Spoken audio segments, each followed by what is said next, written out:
Hello and welcome to Terraria 1.2.0.2. Since many people actually asked me to do a series about this when I was what was I doing? Unhappy copper short sword. Well, good thing we're gonna replace it soon. Many people actually asked me to do a series of it after I did my first impression of 1.2. And as you might have noticed, after that video I haven't uploaded a single thing in days now, which is kind of a silly thing for me to do. But that was mostly because... there are two chests here, by the way. That was mostly because I was very focused in playing Terraria. We have iron, by the way, that's actually a lot of my mind. I was very focused in playing Terraria, and I played a lot of Terraria. I played like 35 hours to 40 hours in a couple of days. So that's quite insane if you ask me. But still, I survived, I'm alive, I'm here, I'm fine, more or less. And I decided to make a series. This series is not going to be a standard series where I just, you know, record every single thing I do, but rather just highlights. The first episode is going to be the exception to that rule. Not only that, but I will also do a couple of multiplayer episodes, mostly to notice what is the difference of multiplayer and single player, like boss battles and stuff like that, as well as we can do a late game multiplayer to show you how the dynamics of the game change multiplayer late game. But this is neither here nor there. Let's build a house, shall we? First and foremost, we should find a territory. This is a large world. I called it Lauronia in tradition to my first series, which started the 21st of December 2011. It was my first series on YouTube, so that was quite big. At the time, it was, at least for me. I was the most monotonous bastard in the planet, so that was quite a weird way to start YouTubing, actually. Now I'm here and I do stuff with tones. I actually do tones and voices. Oh my god, that's a lot of copper. So, first and foremost, let's get started with the changes. The minimal changes are like, you destroy items no longer with the hammer, but with the pickaxe, which is actually a good change if you ask me personally. I like that change because now hammer can focus mostly on destroying walls, as well as demon or crimson altars. We're gonna have to rope up here. I gotta admit that I love the addition of the rope in this game. Secondly, the ores. There is different ores now. There are different ores now. Each ore of the basic 4 or 5 ores has a counterpart, and they do not act in the same way. They give different set bonuses as well as armor bonuses. Copper is to tin, as iron is to lead, as silver is to tungsten, as platinum is to gold. So those are the 4 new ores. Thus far, I'm pretty sure that we have copper as well as iron. So those are the standard 2 ores that were always present in Terraria. Let's rope up here. I think this is where my house is going to be at. Sure, why not? There's some iron ore here and there and everywhere. Might as well mine that. And the goals of the series is just mostly to show the difference between 1.2 and 1.1 essentially. 1.1 was the patch that enabled hard mode, this meaning that if you threw a guide voodoo doll in lava in the underworld, or hell, whichever you prefer to call it, that would summon a monster if the guide was present in the world and if it was killed by throwing the guide voodoo doll in the lava.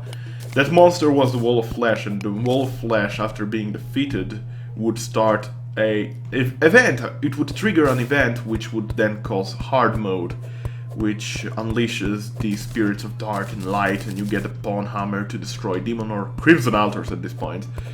And with that, then you can get new resources, get all the way up to the hard mode bosses, fight them, and get hallowed gear.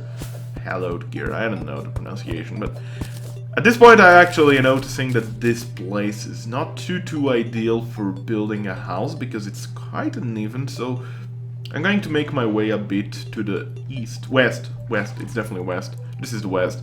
Sun rises at the west and sets at the east in Terraria, pro tip. Well, I would like to build a house in a very even location. This looks like it could be the land here. if you see the mouse cursor. God, if I know if you see the mouse cursor right now. I was messing around with Fraps settings yesterday, and you might not see the mouse cursor in the first episode. If you don't, I do apologize, but let's just say that I meant up here. There looks like to be a cave entrance there. I should make my mind before too long. Nighttime is approaching. You can see the sun here. Daylight lasts 15 minutes. Nighttime lasts 9 minutes. So there you go. There you have it. It's set like that. Unless there is a solar eclipse, then things can change. But before that, not really. I should actually be gathering these chests because God knows they're going to be useful once I make a storehouse. And now we should entirely focus on finding a place ideal for building a house. Problem is that I like to have an uneven land, not an uneven land, so that I might build a big house, you know? So let's see what's waiting for us around this zone. There seems to be a larger plateau here, which isn't that large actually. Never mind! I'm gonna make a cut here. I said that I wouldn't make a cut in the first episode, but let's be honest. You're not interested in me finding places, right? Right. That's right. Okay, so after a bit of forethought, I decided that I will be actually building the house here. This is mostly because this is going to be like a basement area where I'm currently cutting this tree. And we can actually, you know, not change the looks of the place later on. Because I like to have windows in houses, it gives a bit more realism. Don't even ask me, I'm a bit of a weird person. I care about the looks of houses, believe it or not. So we're gonna place some wooden platforms here, or rather just wood. This is not platforms, this is just like wooden planks, I guess. And now we might as well excavate a bit further here, huh? I want to have a clear idea of how the house is going to be looking like, which is potentially a stupid thing, by the way, but you know, I'm a weird guy. I gotta get used to the fact that I have no hook, by the way. Having no hook means no climbing up the walls, which means, well, terrible implications, of course. So right now I'm trying to replace this hole here with this dirt because, let's be honest, looks above anything else. Okay, so this is going to be the first room, essentially. We'll be later on focusing on building some stairs here, but for now let's build a workbench. A chair. Now I know more or less what the requirements for the first boss to appear are. That is 200 plus health, so you have to find at least 6 crystal shard hearts. Crystal shard hearts, I don't even know how to call them. You need to find 6 of those. Wooden sword, always better than an unhappy copper sword, which we're gonna toss away because I believe that the price isn't really that good. We're gonna make some wooden platforms or walls.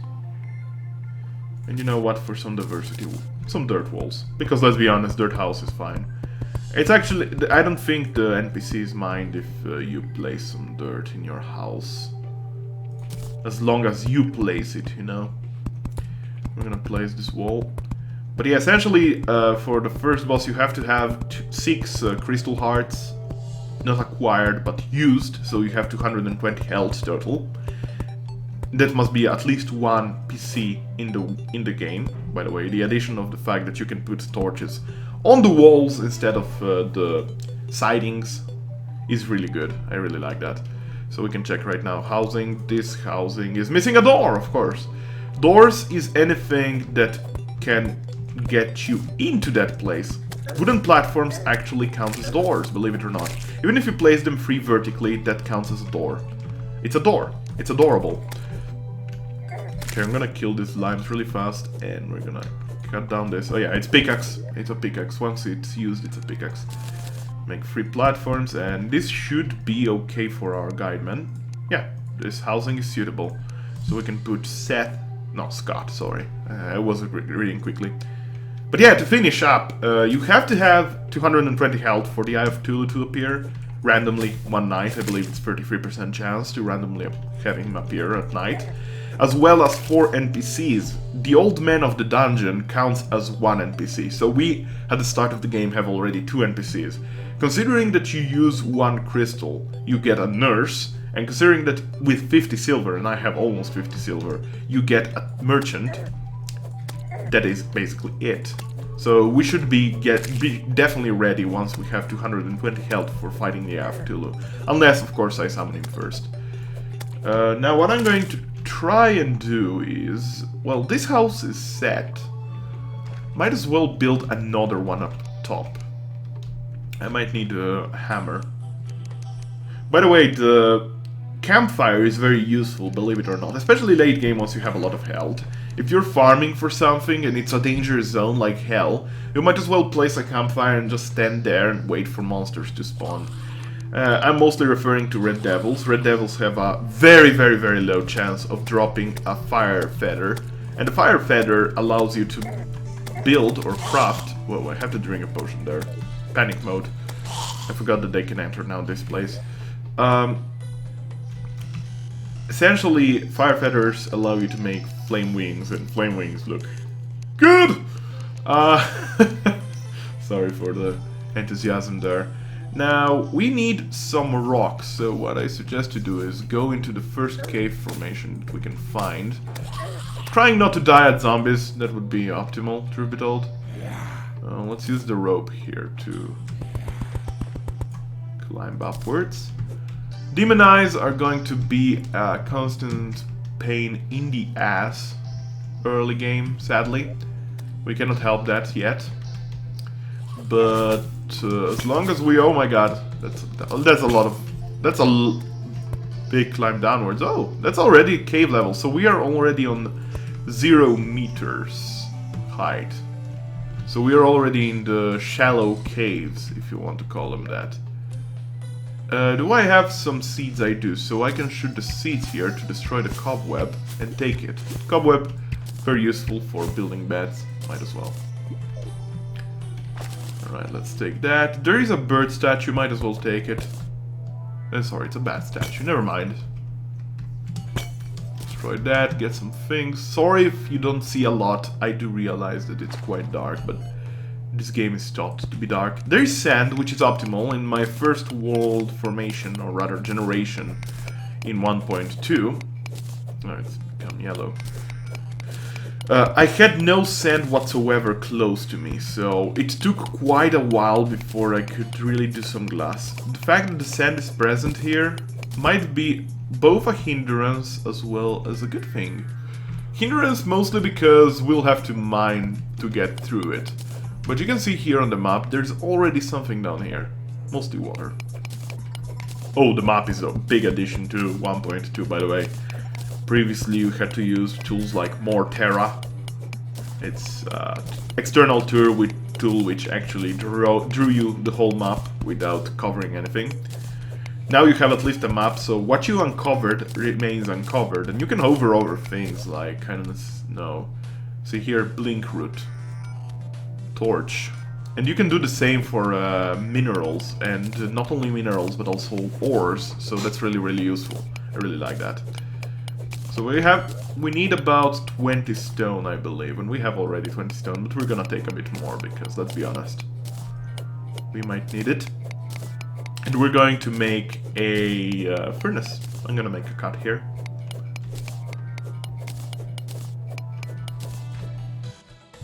Alright, so I'm back here with Scott. Scott actually entered the house, which was assigned to him.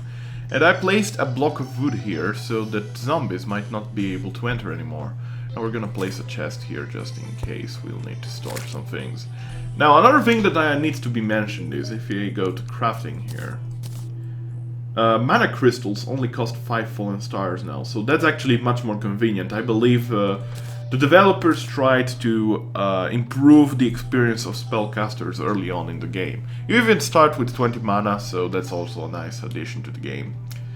Now, without further ado, let's go to the crafting table here. Also, you can craft Jester arrows with 10 wooden arrows and a fallen star. It's quite expensive, but keep in mind that Jester arrows are very good. wooden arrows only do 4 damage, jester arrows do 9 damage, and on top of that they pierce. So against bosses like Eater of Worlds or Destroyer of Worlds, they've been proven very, very efficient. We're gonna make a furnace, which actually looks different now. Place it here. Make some nice ingots from iron as well as the copper, and we should be able to make an anvil already, so that's really good. Now we can already craft some things like toilet and trash cans, as well as an iron door if you want, and an empty bucket. But we're not gonna do that. Instead, what we're going to do is make probably an iron broadsword would be my guess. It's a good starting weapon. We still don't have nearly enough resources to make an armor yet. We can make armors out of wood now, which is also a new addition to the game. It's not very protective though. I think I'm gonna skip that armor entirely and probably go straight for armor like silver or gold if possible. And if not, we're just gonna keep it to a copper helmet, in tradition of my previous Let's Play. Let's make an iron broadsword, which does 3 more damage. It's fast, weak knockback, average knockback, so it's better on knockbacking as well as does a bit more damage, which is always nice. I think I'm gonna keep actually the wooden sword because it might be worth something. I'm gonna wait for the day and then we're going to resume the recording after daylight has arrived. Alright, so music changed, Scott is moving and zombies are still idiots, meaning the daylight has arrived. We can actually take off the protection now and we can start killing the zombies slowly. Very slowly. Very, very slowly. Sorry if you hear any clicking noises, that's mostly because you cannot really keep the weapon toggled on and, like, you know, late game weapons. But we'll get to that point eventually, especially in the dungeons once we get a Muramasa. Now, my thought is that we should mine this little copper here. I've actually not seen that. It's probably because it was nighttime and I couldn't see a lot far away. And with that copper we might be able to craft a piece of armor, and that would be optimal for me. But right now I'm gonna focus on that chest that I haven't seen before, so let's go there, see what we can get out of that. We want to reach 50 cents before too long, which is going to enable the shopkeeper to come around, and he sells stuff. And you know, stuff is nice. We get more copper bars, which is optimal for making armor. We get rope. I've actually abused rope a lot for getting out of this place, mostly because, to be honest, you won't need that much rope. I mean, you won't need that much rope, especially once you get a hook, and on top of that you get a lot of rope. You can actually also buy it very cheap off the merchant, so that's actually something. But right now I'm focusing on mining the copper ore. Some iron ore would be also nice. I see some copper down there. Nothing of particular interest down this way. So what I'm gonna do is try to reach this zone here. Oh, have you seen it? Tungsten. So we won't be having silver in this map generation, we'll be having tungsten. Whether we have corruption or crimson is still to be determined though. I'm still not sure if it's actually named crimson. If the developers named it crimson. I'm pretty sure that fans did already, but whether it's called crimson by the developers or not, that is something I'm unsure of quite yet. I should be checking out, actually. It's possible that due to the fact that fans call it the crimson, that even developers are now calling it crimson. This is hard to mine, by the way. Sorry. There we go. I'm gonna mine this through and see what we get out of that.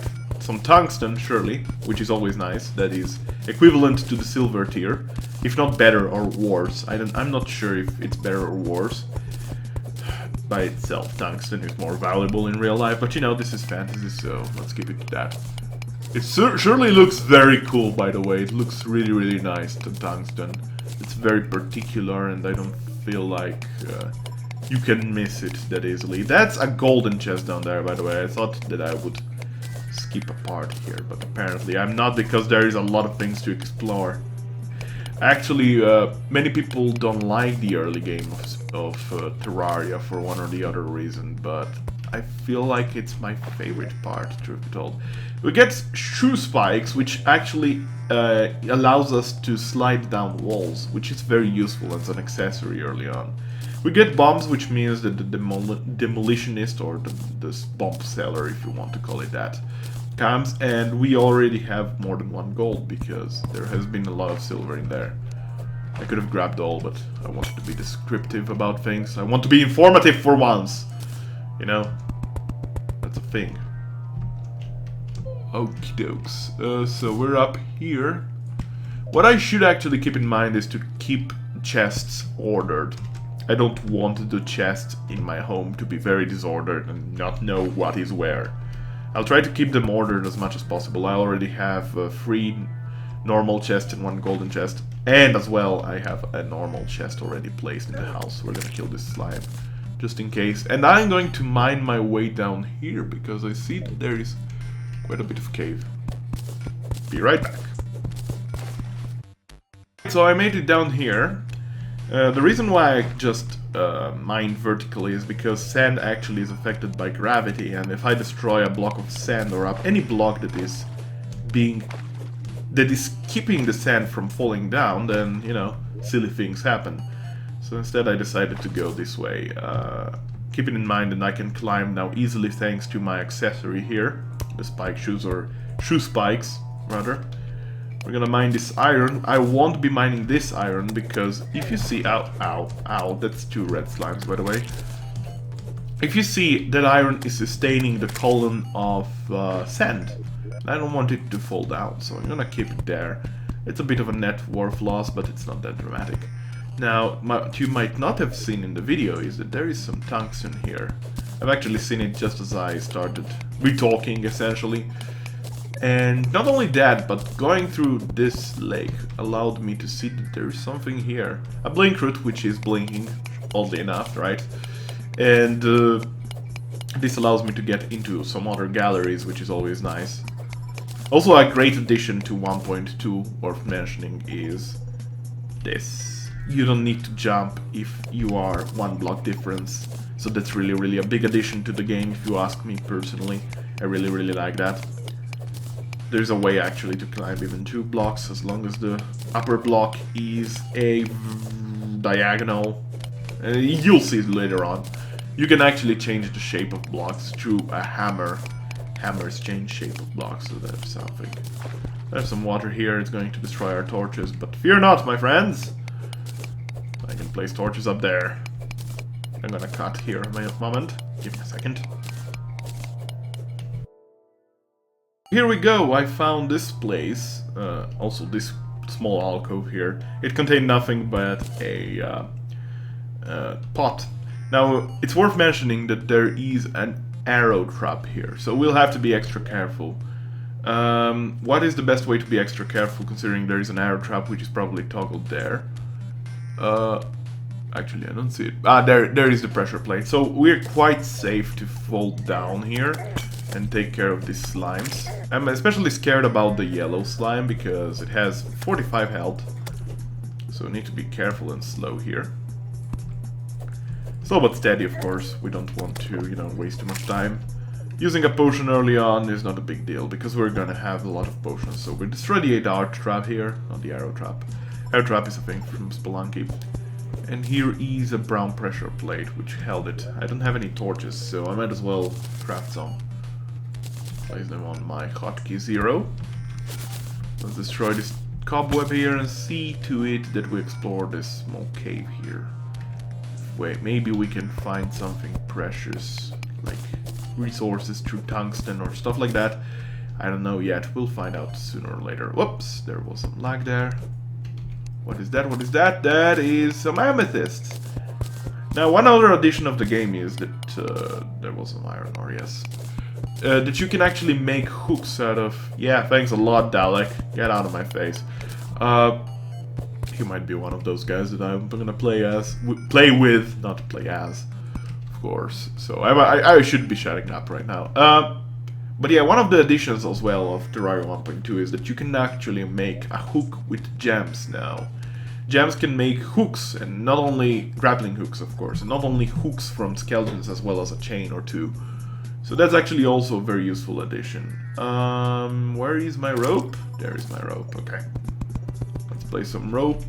You can see some slimes down there, no likelihood, but not slimes, jellies rather. But that does not interest me at this point. I see more formations with gems here. No, it wasn't, it was just something. There are skulls that can be collected sometimes. So aesthetically it has been very much improved, the game. And apparently I think I saw... Yeah, that is creamtane. That is a creamtane, the gem from... And then only creamtane, there is also a hard crystal, which is really good. Creamtane is the replacement to... is basically what replaces Demonite in a Crimson world, Crimson generated world. So, confirmation, we're going to have Crimson. We're gonna take this hard crystal, and with this we'll end the episode. 120 life, not bad. Flooding the caves. There are some minerals there that I should be collecting, as well as checking out right here. What is that? That's some scary things going on there. Have to check it out. There's still a lot of things that I haven't discovered quite yet, so let's try to... it appears there's just some grass. Lots of cave systems though here, so that's gonna be a useful thing in the future. Anyway, I'm gonna pause the episode right now. Thanks everybody for watching, and join me next time as we will try to figure something out. So yeah, world is crimson, at least that's something. Until then, be well. Bye! This was the Lauron Gaming, so thanks for watching.